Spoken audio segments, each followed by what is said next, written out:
Hi students, a very warm welcome to my channel. Hope आप सभी बेटा बहुत अच्छे से होंगे। बेटा आज मैं आपको बताने जाऊंगी how to make time table for toppers. देखिए हम टॉपर बनने के लिए क्या टाइम टेबल फॉलो करें, आज मैं आपको वो बताने वाली हूँ क्लास 11th एंड 12th के लिए।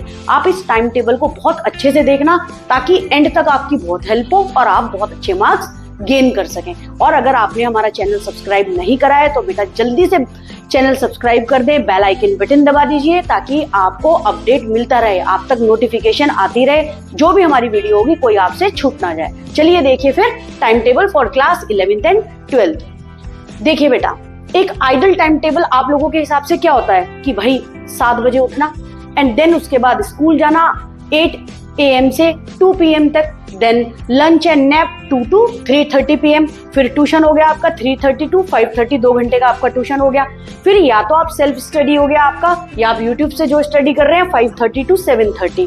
फ्री टाइम आपका हो गया 7:30 से 8 PM। फिर आप दोबारा स्टडी करते हैं 8 PM to 9 PM, ये आपका डिनर हो गया। फिर 9 PM to 10 PM, फिर आपका दोबारा स्टडी टाइम हो गया 10 PM से 11 PM, और आपका फ्री टाइम 11 to 11:30, और आप 11:30 पे क्या हो जाएंगे, सो जाएंगे। स्लीप टाइम है आपका, या 11 बजे भी कुछ बच्चे ऐसा होगा कि सो जाएंगे।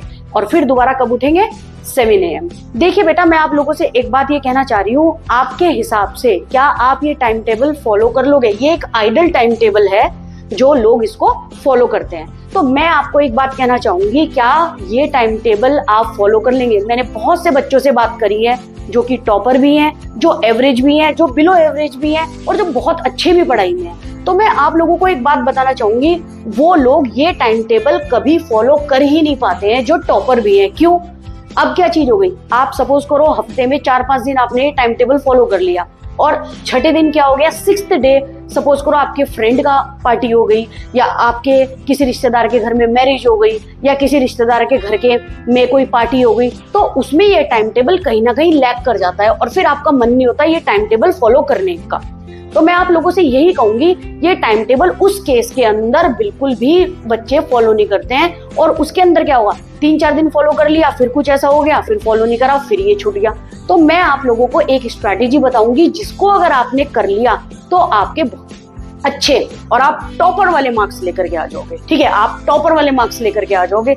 अगर मैं आपको जो स्ट्रैटेजी बताने जा रही हूँ, अगर कोई भी बच्चा सब चीज छोड़ के, पार्टी वार्टी सब चीज छोड़ के इसको फॉलो कर सकता है तो वेल एंड गुड, ये आपके लिए एक बहुत अच्छा टाइम टेबल साबित होगा, ये आपके लिए आइडल टाइम टेबल साबित होगा। लेकिन आप हर पार्टी को निग्लेक्ट कर सकते हो, रिश्तेदार में शादी है, ये है वो है।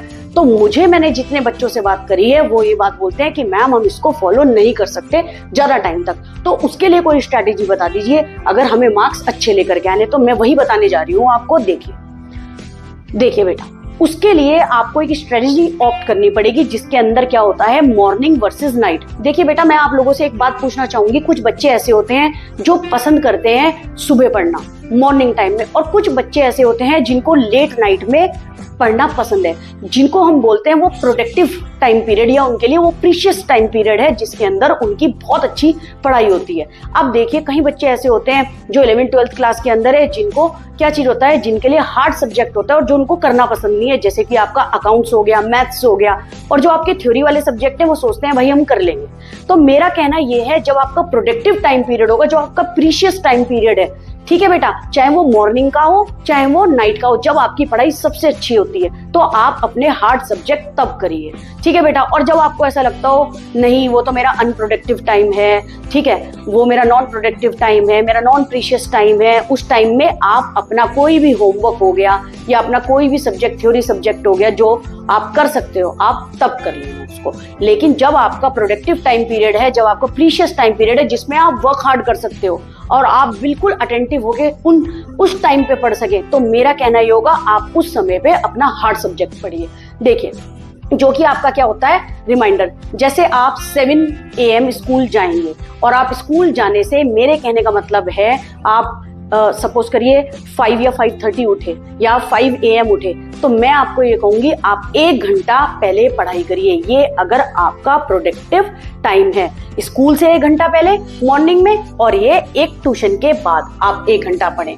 ठीक है बेटा। जो नाइट वाले हैं वो तो अपनी ट्यूशन का, अगर जो मैंने आपको बताया, सपोज करो किसी की ट्यूशन आप ये देख लीजिए 3:30 से 5:30 है, ऐसा भी हो सकता है किसी की ट्यूशन 4 बजे से 6:30 तक है, 4 से 6 है, तो वो क्या चीज करे, 6 से 6:30 में फ्री टाइम लेने के बाद 6:30 से 7:30, 6:30 to 7:30 में क्या कर ले, अपना 1 घंटा पढ़ाई कर ले। वो उसके लिए प्रोडक्टिव टाइम पीरियड है या प्रीशियस टाइम पीरियड है। तो मेरा आपसे ये कहना है मॉर्निंग वर्सेस नाइट आपकी स्ट्रेटेजी है। जो लोग मॉर्निंग में पढ़ना पसंद करेंगे तो स्कूल जाने से 1 घंटा पहले पढ़िए, और एक अगर जो नाइट वाले हैं वो ट्यूशन से आने के बाद 1 घंटा पढ़िए। ठीक है। आप थोड़ा गैप ले सकते हैं आधे घंटे का, एंड देन उसके बाद पढ़ सकते हैं। अब है आपका, देखिए, प्रोडक्टिविटी के अंदर जो आपका प्रीशियस टाइम है। ठीक है बेटा। अगर स्कूल जाने से 1 घंटा पहले उसमें आप अपने हार्ड सब्जेक्ट निपटा दीजिए, जैसे आपका अकाउंट्स हो गया, जैसे आपका मैथ्स हो गया, जो आपको हार्ड लगते हो वो आप उस टाइम पे करिए, क्योंकि आपका माइंड सबसे ज्यादा प्रोडक्टिव उसी समय होता है। उस प्रीशियस टाइम को आप किल ना करें, और आप उस 1 घंटे के अंदर अकाउंट्स और मैथ्स करिए। मैथ्स आपका ऑप्शन में होता है, जिसके पास मैथ्स नहीं है वो अकाउंट्स हो गया, या आपको मुश्किल लगता हो इकोनॉमिक्स हो गया, क्लास 11th में स्टैटिस्टिक्स हो गया, क्लास 12th में हो आपको सपोज करो मैक्रो इकोनॉमिक्स के और भी न्यूमेरिकल पोर्शंस वाले चैप्टर हैं, जैसे नेशनल इनकम, एडीएस हो गया, आप तब कर सकते हैं। ठीक है बेटा। अब नॉन प्रीशियस टाइम, जो आपका नॉन प्रोडक्टिव टाइम भी हम जिसको बोलते हैं, उसमें आपको लगता हो कि ये मेरा नॉन प्रोडक्टिव टाइम है, तो उसके अंदर आप क्या कर लेंगे, ट्यूशन से आने के बाद हो गया, जैसे जो बच्चे मॉर्निंग में पढ़ते हैं। ठीक है बेटा। अब एक बात सुनिए, वो हार्ड सब्जेक्ट पढ़ सकते हैं। जो बच्चे नाइट में पढ़ना प्रीफर करते हैं तो वो नाइट में अपने हार्ड सब्जेक्ट पढ़ सकते हैं, चाहे वो आपका 10 से 11 हो, 11 से 12 हो, तो आप अपने हार्ड सब्जेक्ट तब कर सकते हैं जब आपका माइंड सबसे ज्यादा अटेंटिव हो। और जब आपका नॉन प्रोडक्टिव टाइम है, ये उनके लिए बोल रही हूँ जो नाइट में स्टडी करते हैं, और ये उनके लिए भी मैं बोल रही हूँ जो बच्चे अपना मॉर्निंग में पढ़ रहे हैं। तो जो नाइट वाले हैं वो क्या चीज करेंगे, वो नाइट में आपका ये हो गया 10 से 11 हो गया, ठीक है बेटा, या 11 से 12 हो गया, ये अपना मैथ्स और अकाउंट्स तब कर ले। ठीक है बेटा। और ये वो बच्चे हो गए अगर वो 5 AM to 6 AM सब अपने अकॉर्डिंग ही उठते हैं, या 5:30 AM to 6:30 AM हो गया, ये तब पढ़ ले।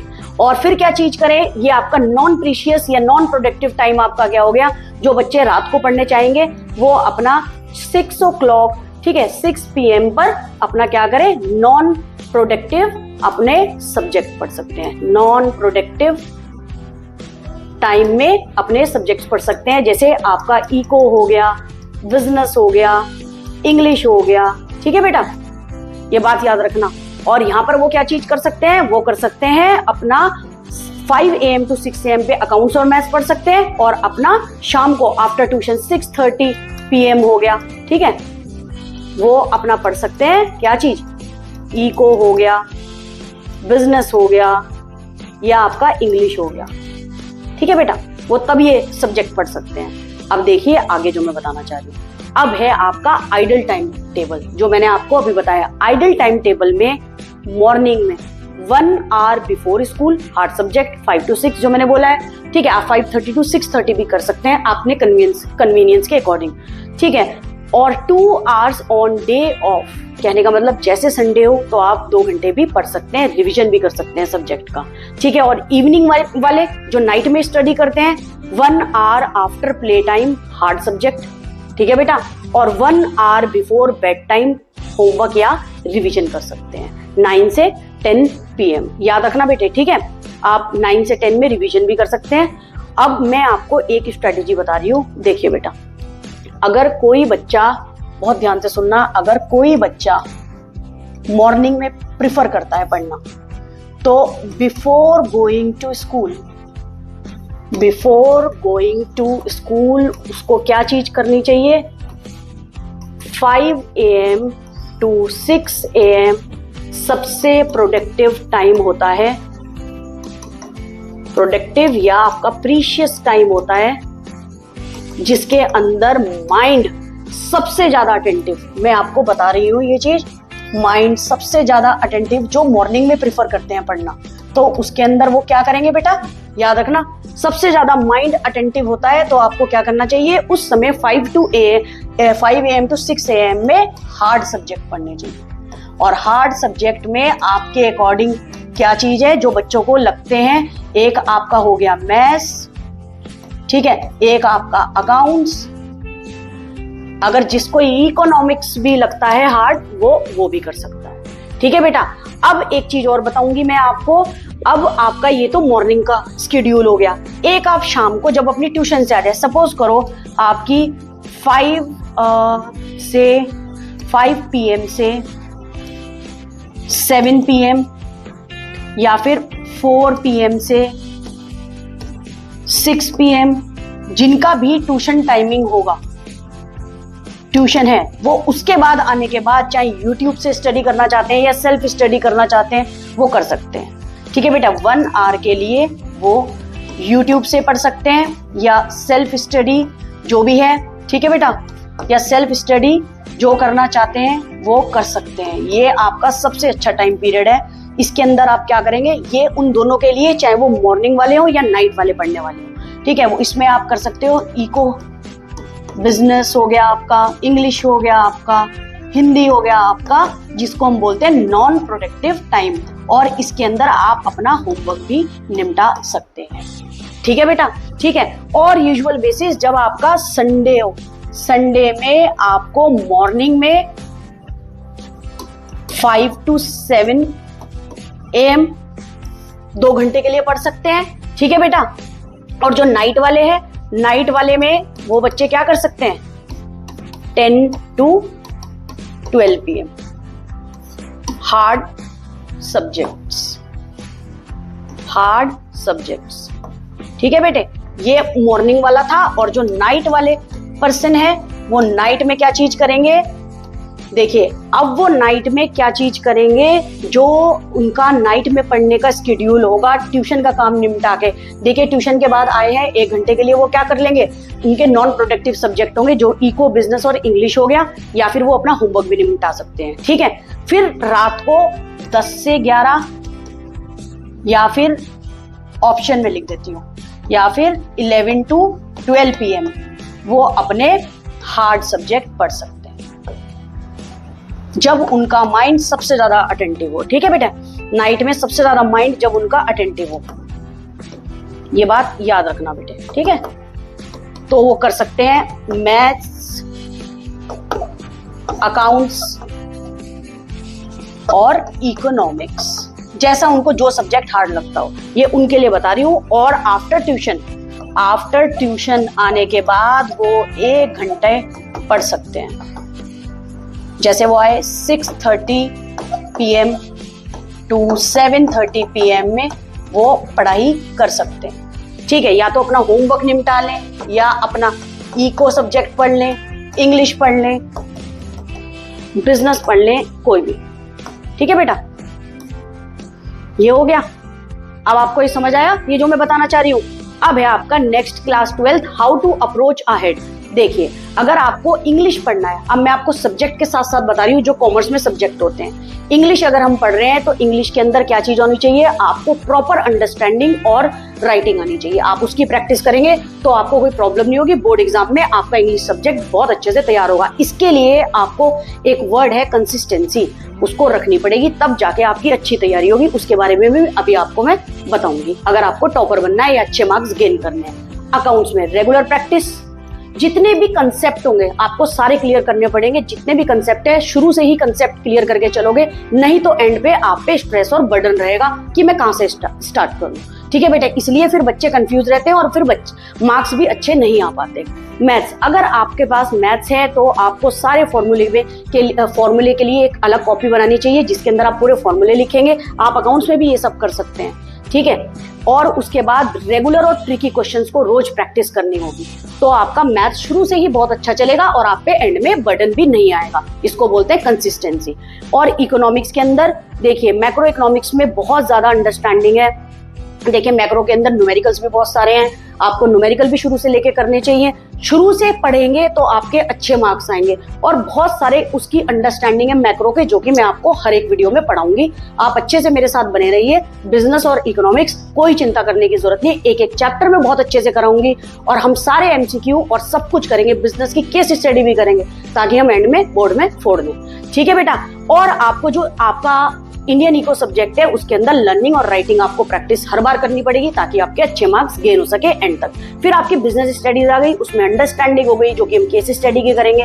लर्निंग एंड राइटिंग सबसे ज्यादा जरूरी है। सारे प्रोसेस हो गए, सब कुछ हो गया, सब मैं करवाऊंगी, इसमें आपको टेंशन लेने की कोई जरूरत नहीं है। इकोनॉमिक्स और बिजनेस स्वाति मैम के हवाले कर दो, आपके मार्क्स अच्छे आ जाएंगे। ठीक है, लेकिन उसके लिए आपको एंड तक हमारे साथ बने रहना पड़ेगा। चलिए अब आगे है आपका टॉपर रूल, जिसको बोलते हैं हम सी रूल। और सी रूल का मतलब क्या होता है? आपका कंसिस्टेंसी रूल।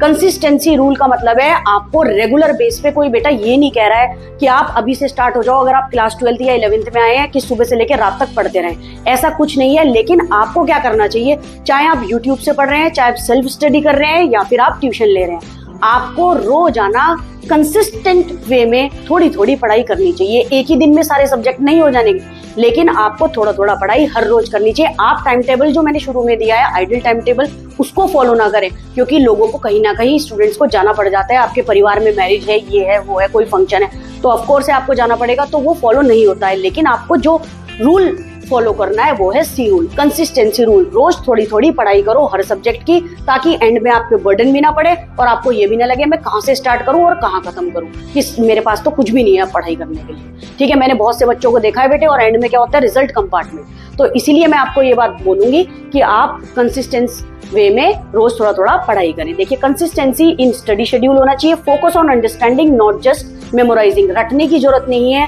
आपको क्या चीज करना चाहिए, हर सब्जेक्ट को अंडरस्टैंड करना चाहिए एक प्रॉपर वे में। सेट क्लियर एंड अचीवेबल गोल। देखिए, शुरू में ही आपको अपने गोल को सेट करने चाहिए। अगर आप क्लास 12th के स्टूडेंट हैं, अगर आप टॉपर बनना चाहते हैं, तो आपको क्या चीज करना चाहिए, माइंड में एक गोल सेट कर देना चाहिए कि मुझे 95 अबव परसेंटेज लेकर के आनी है, और उसी बेसिस पे आपको पढ़ाई करनी चाहिए रोज और रेगुलर बेसिस पे। एफिशिएंट टाइम मैनेजमेंट, जो कि मैंने आपको मॉर्निंग और इवनिंग का अभी बताया है, मॉर्निंग और इवनिंग का, वो आप अपना टाइम मैनेज उसी तरह से करें। Prioritise rest and relaxation. आपको रेस्ट इंटरवल लेने बहुत जरूरी है। ये नहीं है सुबह से शाम तक, रात तक आप पढ़ाई कर रहे हैं, ऐसा नहीं करना है। आपको स्मॉल स्मॉल ब्रेक लेना है। रिलैक्सेशन मतलब अपनी बॉडी को रिलैक्स रखना है, स्ट्रेस फ्री रखना है। ये नहीं आप क्लास 12th में आ गए तो आप इतना बर्डन ले ले कि क्लास 12th है, हाय ये क्या होगा, कैसे होगा। बेटा, कोई बर्डन लेके पढ़ाई करने की जरूरत नहीं है। ठीक है, कीप स्टडी स्पेस ऑर्गेनाइज्ड। जहां भी आप पढ़ाई कर रहे हैं उसको आपको ऑर्गेनाइज्ड रखना चाहिए, सीक्वेंस या ऑर्डर में लगा के रखनी चाहिए। हर चीजें मैसअप होके पढ़ाई करने की जरूरत नहीं है, उससे अच्छा भी नहीं लगता है, क्लीन भी नहीं लगता है, और पढ़ाई करने का फिर मन भी नहीं करता है। हर चीजों को ऑर्गेनाइज रखना। पढ़ाई को क्या चीज करना है, आपको कंसिस्टेंसी में करना है बस। ठीक है बेटा, अगर आप ये चीज फॉलो करोगे तो आप याद रखना, आप टॉपर बनेंगे, ये मेरा प्रॉमिस है आपसे। अगर जो मैंने आपको टाइम टेबल बताया है किस तरह से फॉलो करना है, कंसिस्टेंसी रूल फॉलो करना है, तो मेरा दावा है आप क्या करोगे, आप टॉपर ही बनोगे, अच्छे मार्क्स गेन करोगे। लेकिन इसको जरूर फॉलो करना, और ये बहुत इंपॉर्टेंट स्ट्रेटेजी है जो मैंने आपको बीच में बताई है। सी रूल याद रखना, कंसिस्टेंसी रूल, और ऑल द बेस्ट। फिर आप स्टार्ट करेंगे क्लास 12th और 11th बहुत जल्दी 6 अप्रैल से। Thank you so much.